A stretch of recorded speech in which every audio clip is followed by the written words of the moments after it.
Hey guys, today we're going to review some of the documents as well as early governments that helped influence representative government in the colonies. So the first document we looked at was the Magna Carta. It was written in 1215 and it was written by the nobility in England. Basically, the king had become too powerful, so the nobles decided it was time for him to get rid of having so much power, and they want to have him sign this Magna Carta to decrease the king's powers, and then it will ultimately give rights to the people. Now, it doesn't give rights to the regular people at first. It's only going to give it to the rich, fancy people, but eventually those rights will trickle down to the common people. Next up, we have the Virginia House of Burgesses. This happened in 1619, and it happened in Jamestown, Virginia. Now, the reason that the Virginia House of Burgesses was created was because thousands of people had moved to Virginia hoping to strike it rich with cash crops. So they couldn't have a self-government, and instead they create the Virginia House of Burgesses, which is the first representative government. Free white men who owned land selected representatives to be their voice in government. Okay, and it was necessary to establish a representative government, again, because of the size of the colony. 1 year after the Virginia House of Burgesses, we have the Mayflower Compact. Remember, the Pilgrims were escaping from England due to religious persecution. And so they come over to America, but since they don't end up in Virginia, they accidentally end up in Massachusetts. They are going to have to create their own government. They create the first self-government, and they have a much smaller community compared to Virginia. Now, this is a hot date. You have to know 1620, Mayflower Compact and the Pilgrims, because they create this government to provide order and protect the colonists, but ultimately it is most important for creating the first self-government in the colonies. Next up, we're going over to Connecticut. And the fundamental orders of Connecticut are important. Sorry, I'm trying to get that focused. Because it is the first constitution in the New World. Okay, it's the first written constitution.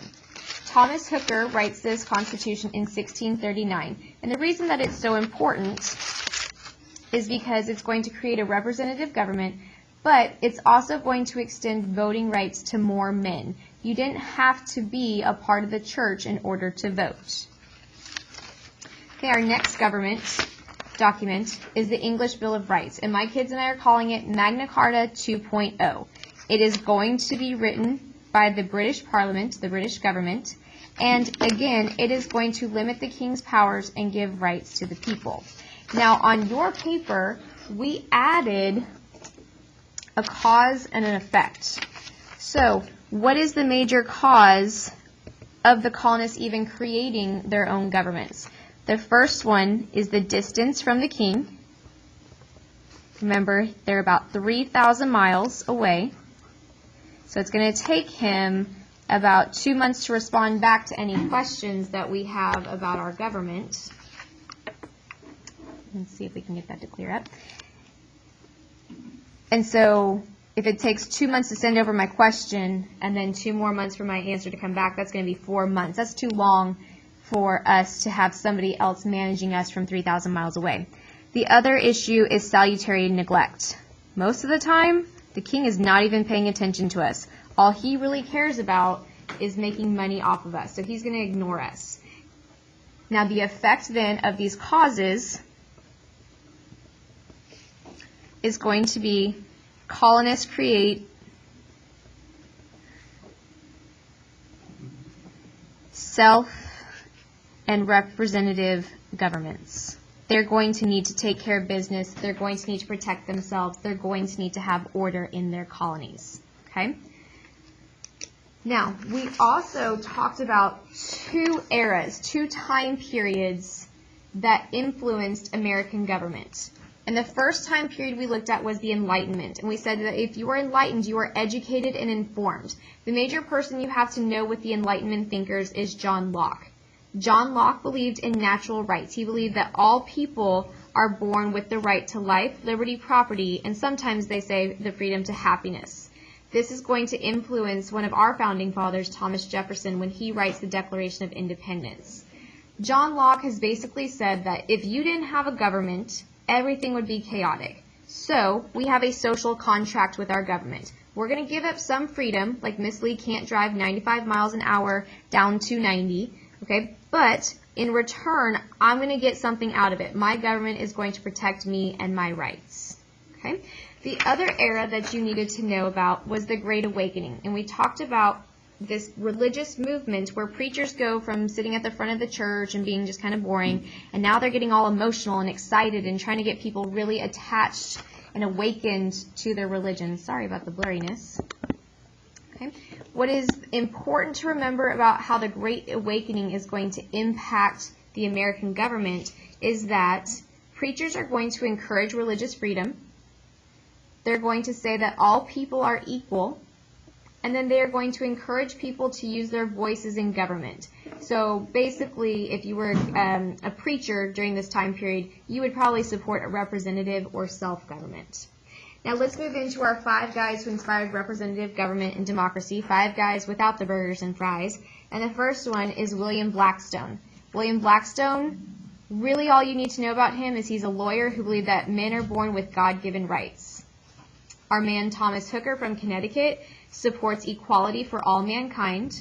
He writes the Fundamental Orders of Connecticut, and what's most important for him is that he believes in the vote for all men, regardless of land ownership or church membership. All right, our guy from the Enlightenment, John Locke, he believes in the protection of individual rights, life, liberty, and property. He thought that people have the right to revolt if their government does not protect their rights, and he's going to go on to inspire Thomas Jefferson and the Declaration of Independence.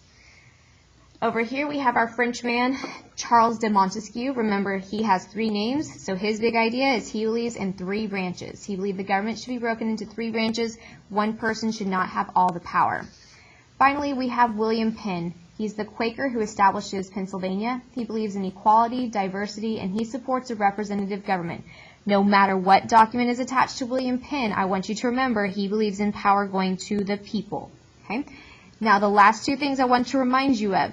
Mercantilism and triangle trade are going to show up on this test because they got left off of the last test.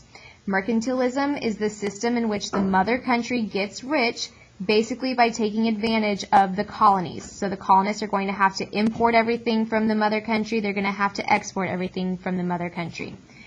Also, with triangle trade, we talked about the Americans sending over rum and weapons to Africa, and Africa exporting slaves over to America to work in the plantations in the southern colonies. So the major cause of the triangle trade is going to be cash crops and cash crop agriculture. Farmers are going to want to get rich, but they're going to want to get rich quicker, so they are going to import slaves from Africa to help achieve that. All right, I want you to study up, study your Quizlet, review any other videos. I made you a video for the southern colonies, the middle colonies, and the New England colonies, so you can go back and check in with those if you have any other questions. Have a great night.